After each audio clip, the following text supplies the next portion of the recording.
Hello बच्चों, welcome back my YouTube channel dream achiever. I am Jitendra. Today I will discuss about how to remove adverb. तो दोस्तों, कहने का मतलब ये है कि आज मैं क्लास 12 देख स्पेशली, हालांकि आता तो हर एग्ज़ाम में है, लेकिन मैं स्पेशली क्लास 12 में जो आपका एक दो नंबर का या एक नंबर का 100% जो नंबर श्योर करता है, मैं वहाँ पर आज इस वीडियो के लेक्चर से इस वीडियो के लेक्चर के माध्यम से मैं आपको यह दिखाने वाला हूँ कि आप एक नंबर कैसे ला सकते हैं, और उसका पूरे प्रूफ के साथ भी दिखाने वाला हूँ, जिसमें आज हम पढ़ने वाले हैं how to remove an adverb. मतलब कि रिमूव अर्थात रिमूव करना मतलब हटाना है। टू को कैसे हटाना है, जो कि आपका आता है ट्रांसफॉर्मेशन के अंतर्गत। किस में आता है प्यारे बच्चों? Transformation.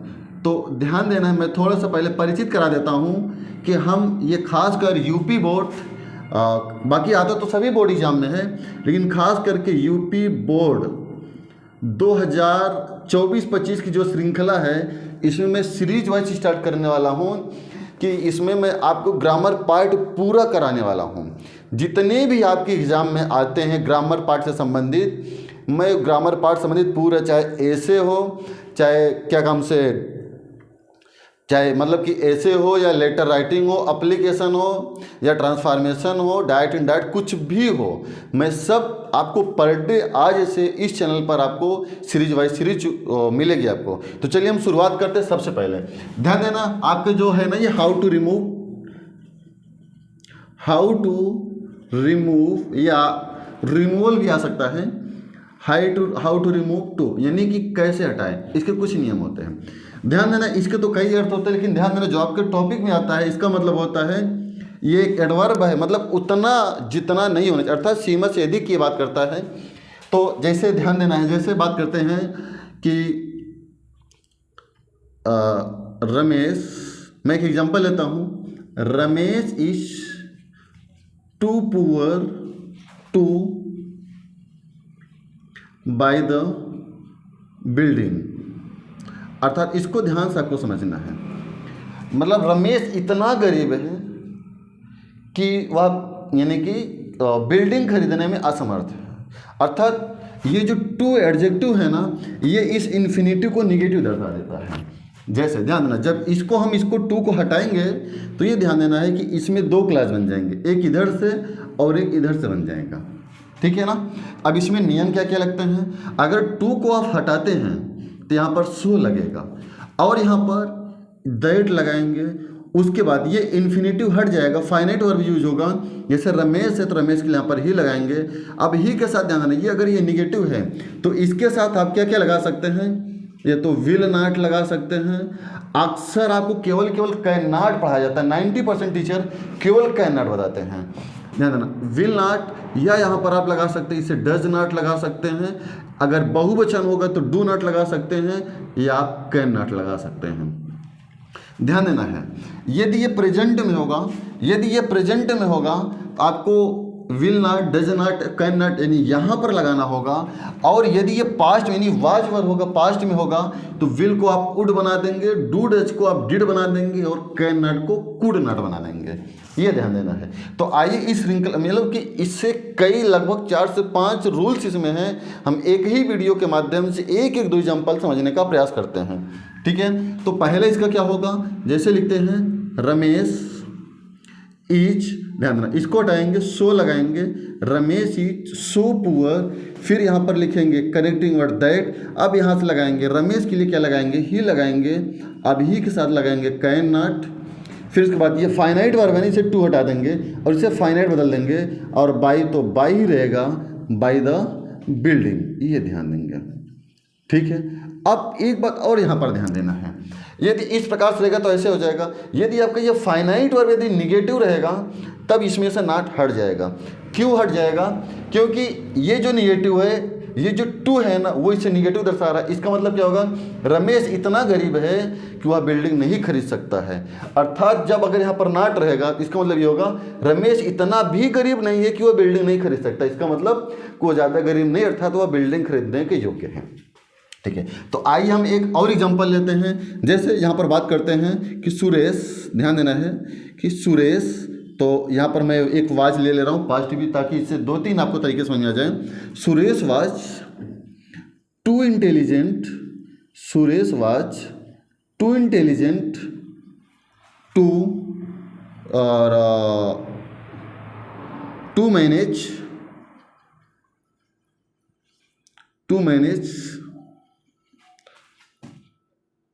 all the problems, all the difficulties, all the problems. Okay अब यहाँ पर ध्यान देंगे, अब इसमें से आपको टू को हटाना है। जब टू को हटाना है तो कैसे करेंगे, तो यहाँ पर ध्यान देना, सुरेश तो सेम ऐसे सुरेश ही रहेगा, आपको वाज लगा देना है, ये टू के स्थान पर आपको सो लगाना है। सो का मतलब इतना होता है, और यहाँ पर क्या लिखना है, इंटेलिजेंट। फिर यहाँ पर अब ध्यान देना है, मैंने क्या बताया था कि एक क्लास यहाँ पर हो गया, इसके बाद एक अलग से क्लास होगा, और क्लास को जोड़ने के लिए कनेक्टिंग वर्ड दैट लगाएंगे। फिर यहाँ पर यदि यहाँ पर सुरेश है तो यहाँ पर क्या लगाएंगे, ही। अब ध्यान देना, ही के साथ क्या लगाएंगे, वुड लगाएंगे। ऐसा क्यों, ये तो कुड लगाएं, ये तो वुड लगाएं, तो डिड लगाएं, और यहाँ पर नॉट नहीं लगाएंगे, इस बात को ध्यान देना है। एक मिनट, अच्छा ठीक है, हाँ यहाँ पर क्या लगाएंगे, would not all the problems, यहाँ पर प्रॉब्लम्स रहेगा। अब एक बात को ध्यान देना है, जैसे मैं यहाँ पर इसको असर्टिव बना दिया, तो निगेटिव यदि बनाना होता तब यहाँ पर नॉट नहीं आता। ध्यान देना, जैसे सुरेश वाज टू इंटेलिजेंट, फिर यहाँ पर होता not to manage all the problems. यदि ये पार्ट निगेटिव बन गया तब यहाँ से नॉट हट जाएगा। इस बात को जरा गौर से देखना, मैं फिर से बता रहा हूँ, Suresh is too intelligent to manage all the problems, इसका मतलब क्या होगा, Suresh was so intelligent that he would not भी रहेगा ऑल द प्रॉब्लम्स। फिर मैं कहता हूँ, यदि यहाँ पर जो नॉट आ जाएगा, यदि इसमें नॉट रहेगा तो यहाँ से नॉट हट जाएगा। ओके, यहाँ पर अगला रूल अब ध्यान देना है। यहाँ से आपको देखो, मैं 3 रूल बता चुका हूँ कैसे। यदि प्रेजेंट रहेगा तो ये will not, does not, can not आएगा। दूसरा, यदि ये पास्ट रहेगा तो would not, did not, can not आएगा। तीसरा रूल इसी मैंने क्या बता दिया कि यदि ये जो ये इन्फिनिटिव वर्ब है, यदि ये नॉट रहेगा तो ये नॉट यहाँ से हट जाएगा। 3 रूल। अब देखना, और एक अगला रूल बताता हूँ, यदि ये सेंटेंस पैसिव वॉइस रहेगा तब आप कैसे करेंगे। जब सेंटेंस पैसिव वॉइस रहेगा आपको ट्रांसफॉर्मेशन भी पैसिव में ही करना होगा। जैसे मैं लिखता हूँ कि दिस लैंड वाज, ये जो 3 रूल बताया हूँ, ये 3 रूल इस सेंटेंस में सभी में फॉलो करेगा। जैसे this land was too costly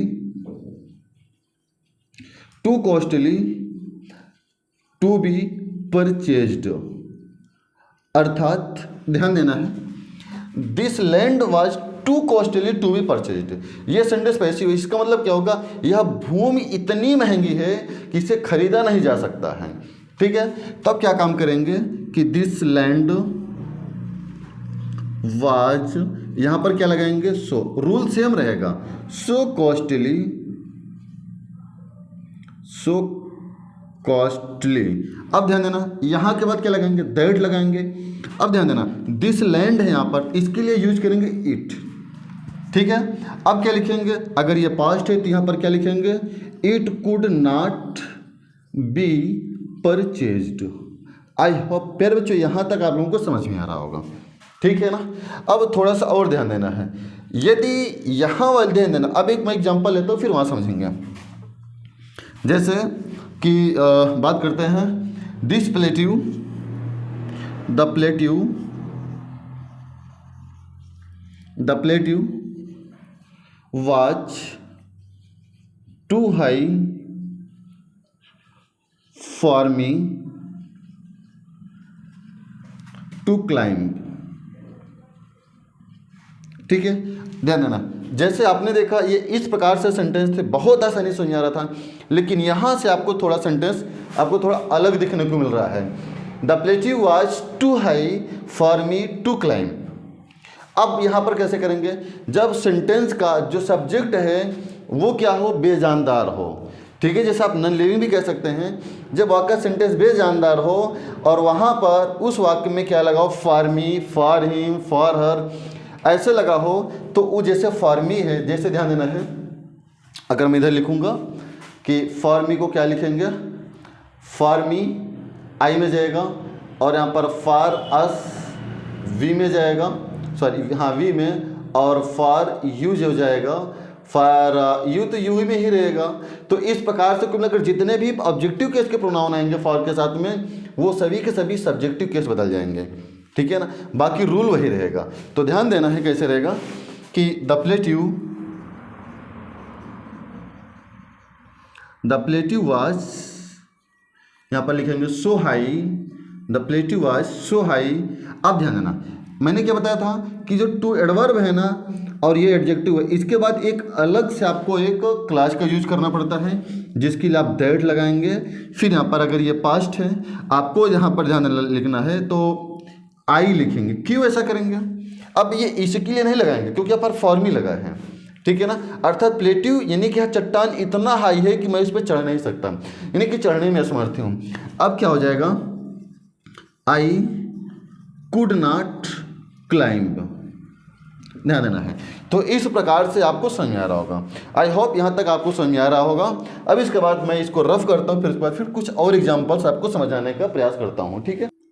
तो देखिए, जैसे मैं देख रहा हूँ कि टाइम थोड़ा ज़्यादा हो रहा है, वीडियो थोड़ा लंबी बन रही है, तो यदि आप लोग यहाँ वीडियो पूरी देखे होंगे, आप कमेंट करके बताइए। उसके बाद में इसका सेकंड पार्ट आपको कल मिल जाएगा। और ध्यान देना, जितने भी यूपी बोर्ड एग्जाम के लिए मैं ये सीरीज़ चला रहा हूँ, उसमें आपकी जैसे मेरे इंग्लिश की वीडियो है, उसमें आपको नंबर वाइज मिलेगा, यानी कि सीरीज नंबर 1 बोर्ड के लिए, सीरीज नंबर 2, सीरीज नंबर 4, इस प्रकार से मिलेगा, ठीक है। तो जिसको आपको ढूंढने में आसानी हो जाएगी। इसके लिए मैं एक अलग से प्लेलिस्ट भी बनाऊँगा, तो जहाँ से आप आसानी से प्राप्त कर सकते हो और अपनी पेपर में अच्छे नंबर प्राप्त कर सकते हैं। तो आज के लिए थैंक यू सो मच।